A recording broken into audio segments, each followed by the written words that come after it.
Some were so impatient that they had to force their way in, causing a stampede that left a number of people dead or injured, which we deplore. In Republic of Congo, the youth unemployment rate is about 42% according to World Bank statistics. Despite an oil-producing country, poverty is widespread in the nation of 5.61 million people, with only 15% of those living in rural areas having access to electricity.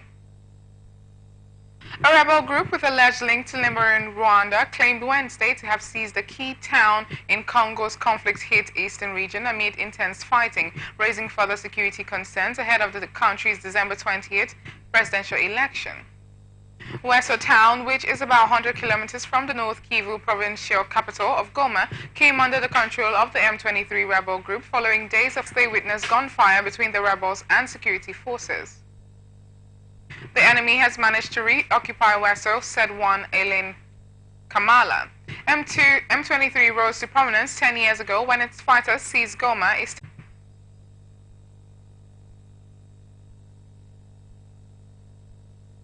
Kenyan authorities issued a warning Wednesday about the sale of counterfeit HIV prevention drugs in the country, saying their safety, quality, and efficacy cannot be assured. The Pharmacy and Poison Board said the drugs were in 2 batches falsely labeled as Truvada, a commonly used HIV prevention drug worldwide. The board said on X, formerly Twitter, that it would take stern legal and regulatory action against anyone found trading, distributing, selling, or dispensing from the batches. Kenyan police fear that thousands of counterfeits of Truvada could already be in circulation on the market. Around 1.4 million people have HIV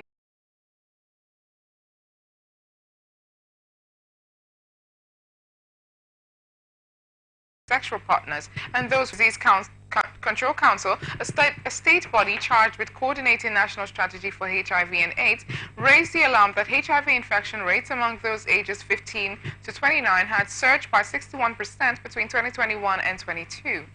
It improves. Egypt's state-run media says the Israel-Hamas truce will take effect at 10 a.m. of dozens of hostages captured by Hamas during one punished. The dangerous back-and-forth strikes have escalated since Iranian-backed militant groups under the umbrella group called the Islamic Resistance in Iraq and Syria began striking United States facilities on October 17, the date that a blast at a hospital in Gaza killed hundreds.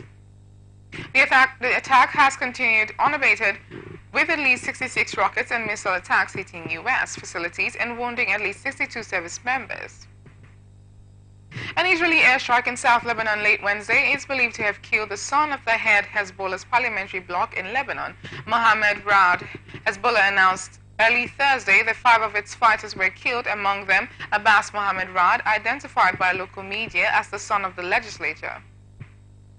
The Lebanese militant group has a political wing that has long held seats in the country's parliament.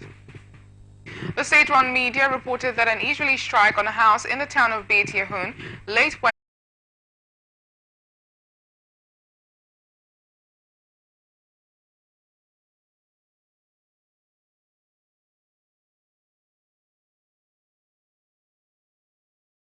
Gaza, of dozens of people taken hostage during the militants' group assault on Israel on October. 100 bodies were buried Wednesday in a mass grave in Khan Yunis, the corpses wrapped in blue plastic sheets fastened with cable ties. Medical workers placed dozens of bodies brought from various areas of northern Gaza, including Shifa Hospital, into a huge trench that was dug using a bulldozer.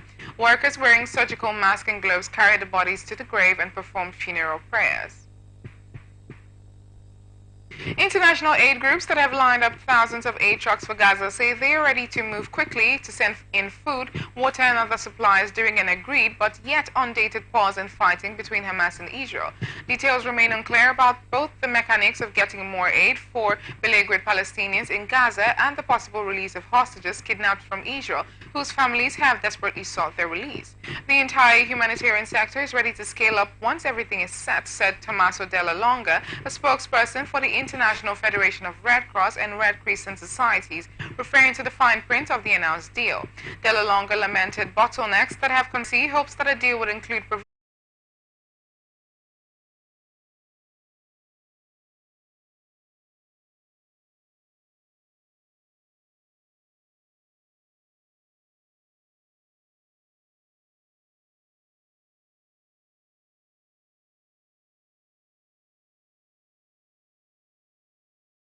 originally expected. Zachi Hanegbi gave no reason for the delay, but media said there were still some last-minute details being ironed out. If implemented, the deal temporarily freezes both sides, but at a teeniest moment. Israeli troops hold much of northern Gaza and say they have dismantled tunnels elsewhere. Human shields and fire rockets from densely populated neighborhoods. Israel say at least some of the hostages were brought to Shifa. Israeli Prime Minister Benjamin Netanyahu says